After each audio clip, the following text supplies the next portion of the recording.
Hi guys, welcome to my channel again. तो देखो चले आसি नतून आरेकटा भिडियो निये। तो आज के এই ভিডিওটাতে আমরা আলোচনা করব অঙ্গনওয়াড়ি এবং আশাকর্মী যারা রয়েছেন সকলের নিয়ে লেটেস্ট কি একটা আপডেট আছে সেই আপডেটটা। এখানে অ্যাডিশনাল মানে তোমাদের যে স্মার্টফোনে দেওয়ার কথা বলা হয়েছিল সেই স্মার্টফোন রিগার্ডিং নতুন একটা আপডেট উঠে আসছে, যে আপডেটটাই তোমাদের সাথে আমরা ভিডিওতে আলোচনা করব। সেটা কি সেটা জানার জন্য ভিডিওটি শেষ পর্যন্ত দেখতে হবে। এবং শুধুমাত্র তাই নয়, তাছাড়াও কিন্তু ইনসেন্টিভ নিয়েও নতুন একটা আপডেট উঠে আসছে, যেটা তোমাদের কবে থেকে দেওয়া হবে বা ইনসেন্টিভের মধ্যে কোনো ইনক্রিমেন্ট হবে কিনা এই বিষয় নিয়ে ক্লিয়ারিটি আমরা এই ভিডিওতে তোমাদের জানাবো। তাই ভিডিওটি শেষ পর্যন্ত দেখবে এবং দেখার পর নিজস্ব মতামত অবশ্যই জানাবে। আর যদি ভিডিওটি ভালো লাগে লাইক করবে, চ্যানেল নতুন থাকলে চ্যানেলটিকে সাবস্ক্রাইব করবে এরকম ভিডিওগুলো সর্বপ্রথম পাওয়ার জন্য। তো চলো সমস্যা না করে মেন বিষয়টা ভিডিওতে আলোচনা করা যাক।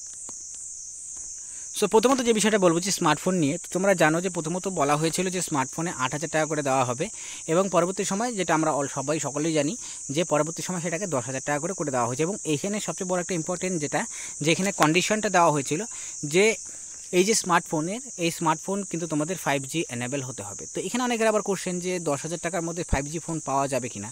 তো 10,000 টাকার মধ্যে 5G ফোন কিন্তু পাওয়া যাবে না, সেক্ষেত্রে কিছু টাকা তোমাদের অবশ্যই ইনভেস্ট করতে হবে স্মার্টফোনের জন্য। এখন এই 5G এনাবেল মানে 5G থাকতে হবে স্মার্টফোনের জন্য, এই কথাটা কেন বলা হয়েছে এই বিষয় নিয়ে কিন্তু এখন পর্যন্ত জানা যায়নি। কারণ 5G ফোনে যে ফিচার্সগুলো থাকবে বা 5Gতে যে নেটওয়ার্কের যে ইস্যুগুলো থাকে সেগুলো কিন্তু অনেকটাই থাকে না। সেক্ষেত্রে সেটা কেন বলা হয়েছে এটা কারণ যেহেতু নতুন কিছু ইমপ্লিমেন্ট হতে পারে, যেখানে তোমাদের হয়তো এই 5G রিলেটেড বা 5Gতেই তোমাদের সেই মোবাইলে কাজগুলো করতে হবে, যার জন্যই কিন্তু এটা বলা হয়েছে।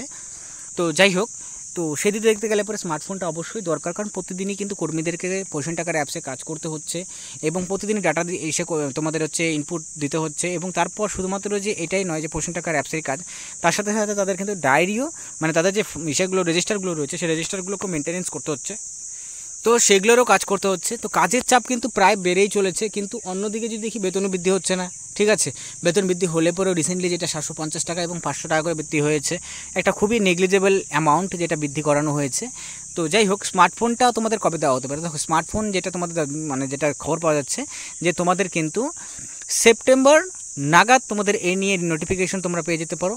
দেখো এখানেও কিন্তু একটা বিষয় আমরা বলছি যে এখানে কিন্তু 100% ক্লিয়ারিটি বা 100% যে তোমাদের দেওয়াই হবে এরকম কিন্তু না, কারণ আমরা জানি যে ঘোষণা হয়েছে আজ থেকে 2-2.5 বছর আগে, কিন্তু এখনও পর্যন্ত পাননি। তো সেই ক্ষেত্রে ভোটের পরে যে তারা পাবেন এ নিয়েও কিন্তু কোনো ক্লিয়ারিটি নেই। ঠিক আছে, কিন্তু হ্যাঁ সম্ভাবনা অবশ্যই রয়েছে, কারণ এ নিয়ে নোটিফিকেশন যেহেতু কেন্দ্র সরকার রিলিজ করা হয়েছে, তো সেক্ষেত্রে স্মার্টফোন পাওয়ার যে পসিবিলিটি রয়েছে সেটা কিন্তু অবশ্যই প্রবল। এবং সেটা সেপ্টেম্বর নাগাদ কিন্তু তোমরা নোটিফিকেশন পেতে পারো। এবং এটার আরও লেটেস্ট আপডেট যখন আসবে আমরা অবশ্যই জানাবো। এবং 10,000 টাকার কথা বলা হয়েছে এবং স্মার্টফোন রিগার্ডিং যে স্মার্টফোন দেওয়া হবে, কারণ বিভিন্ন রাজ্যতে স্মার্টফোন দেওয়া হয়েছিল কিন্তু সেগুলোতেও স্মার্টফোনগুলোর ডিসপুট থাকার কারণে আবার পরে কিন্তু রিটার্নও নেওয়া হয়েছিল। তো সেই ক্ষেত্রে স্মার্টফোনটাই দেওয়া হবে নাকি তোমাদের সেটা টাকাটা সরাসরি ব্যাঙ্ক অ্যাকাউন্টে দেওয়া হবে এ নিয়ে কিন্তু অবশ্যই একটা সংশয় রয়েছে কর্মীদের মধ্যে। তো যাই হোক, টাকাটা দিলে পরে কিন্তু কর্মীদের অনেকটা বেনিফিট হবে, কারণ তারা কিন্তু আর কিছু টাকা ইনভেস্ট করে একটা ভালো 5G এনেবল স্মার্টফোন তারা কিনতে পারবেন। তো সেটাই এখন দেখা রয়েছে এবং কবে দেওয়া হয়। আর একটা বিষয় যেটা যে অঙ্গনওয়াড়ি সহায়িকাদের কিন্তু এখানে স্মার্টফোন দেওয়া হবে না, এটা বলা হয়েছে অলরেডি, যদিও কিন্তু তারা ইনসেন্টিভের জন্য যোগ্য।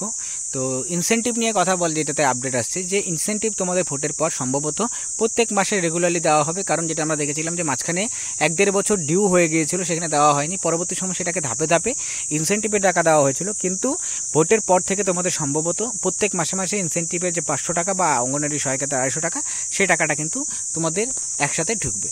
তো যাই হোক, এই আপডেটগুলোই ছিল আজকে ভিডিওটিতে।